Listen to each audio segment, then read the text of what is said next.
안녕하세요. 계좌이공 대표 정현입니다. 여러분, 우리는 오랫동안 부동산의 가치를 판단할 때 학군을 가장 중요한 지표로 여겨왔습니다. 명문대에 진학해 전문직이 되고 그들이 다시 핵심지 부동산을 지탱해주는 구조, 할머니와 부모를 넘어 자녀 세대까지 이어지는 이 견고한 흐름을 우리는 당연한 공식처럼 믿어왔습니다. 하지만 2026년 오늘 AI 시대가 빠른 속도로 진입하면서 이 견고했던 신화에 균열이 가고 있습니다.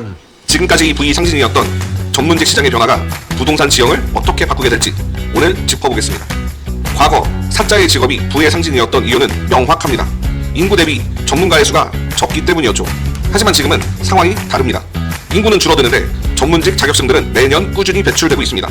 자, 여기 표를 보시면 주요 직종별 1인당 배정인구 변화입니다. 은퇴 및 사망을 반영을 했고요. 보시다시피 내과, 소아과, 이비인후과, 성형외과, 피부과, 수의사, 건축사, 한의사, 약사, 세무사, 변호사, 회계사 등등 변화율 마지막에 보시면 30년 뒤에 58%, 51%, 43%, 57%, 57%, 60% 등등 많이 감축하고 있죠. 즉 1인당 배정 인구가 점점 줄어드니 소득이 점점 줄어드는 현상을 보일 것으로 예상합니다. 이제 경쟁을 해야 되는 시대가 오는 것이죠. 자, 공인중개사인 저 같은 경우 현재 11만 5천 명인데 30년 뒤에는 약 35만 명 정도 되고요. 1인당 현재 한 450명 정도 제가 커버하면 딱인데 미래 30년 뒤에는 100명만 커버하면 끝납니다. 100명 가지고 어떻게 먹고 살라니 접어야겠네요, 저 같은 경우는. 여기에 AI 기술은 결정타를 날립니다. 과거 신입 전문가들이 담당했던 분석과 검토 업무를 AI가 대처하면서 대형 로펌이나 병원 같은 조직 내 고용 구조는 갈수록 좁아질 수밖에 없습니다. 결국 신입 전문가들은 조직 내에서 충분히 성장할 기회를 얻기보다 곧바로 치열한 개업 시장으로 내몰리게 되겠죠.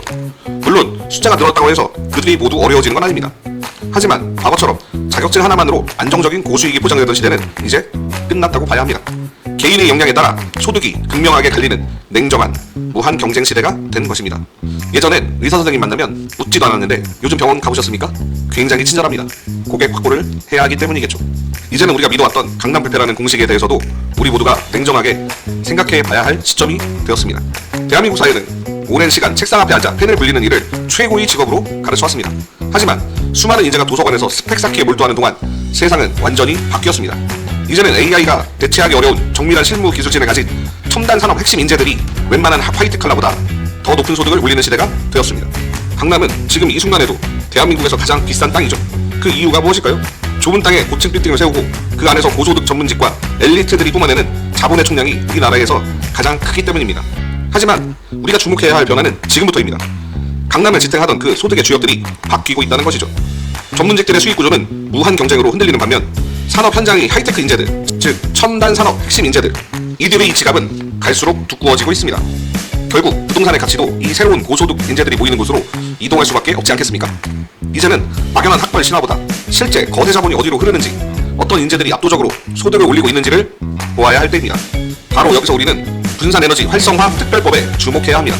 2026년 오늘 전기는 이제 전국 어디나가 같은 가격이 아닙니다.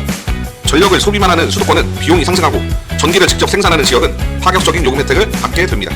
기업 입장에서는 생존이 걸린 문제입니다. 돈 잘 버는 하이테크 인력을 대거 고용해야 하는 첨단 기업들이 전기 요금까지 저렴한 에너지 특구로 이동하는 건 당연한 수순 아닐까요? 인재가 움직이면 돈이 움직이고 돈이 움직이면 부동산 값은 따라가기 마련입니다. 현재 삼성전자가 평택을 바꾸고 동탄을 만들었듯이 이제는 국가 에너지 정책에 따라 선택된 지역들이 제2의 평택, 제2의 동탄이 될 준비를 하고 있습니다. 수조 원의 자본과 고소득 인력이 이미 유입되고 있는 전북의 광활한 간척지 같은 지역들을 보십시오. 지금이 바로 그 변화의 흐름을 지켜봐야 할 때입니다. 지방 소멸 시대? 네, 맞습니다. 대부분 지방은 사라질 겁니다. 하지만 자본이 선택한 곳, 거대 기업의 성장 엔진이 돌아가는 그곳은 오히려 수도권보다 더 강력한 부의 성벽을 쌓을 겁니다. 이건 막연한 희망사항이 아니라 냉정한 자본 생존 법칙이기 때문이겠죠. 모두가 지방 소멸을 외치며 겁먹고 있을 때 자본은 이미 조용히 다음 먹거리로 이동하고 있습니다. 누군가는 과거의 영광에 갇혀 강남만 바라보고 있을 때 누군가는 판이 바뀌는 흐름을 읽고 그 길목을 선점을 합니다. 결국 부동산 자산의 격차는 바로 이 자본 흐름을 읽는 안목, 여기서 갈리겠죠. 여러분은 지금 어느 쪽을 보고 계시죠? 지금까지 계좌이공 대표 정현이었습니다. 구독과 좋아요를 눌러주시면 마누라한테 자랑합니다. 꼭 눌러주세요. 감사합니다.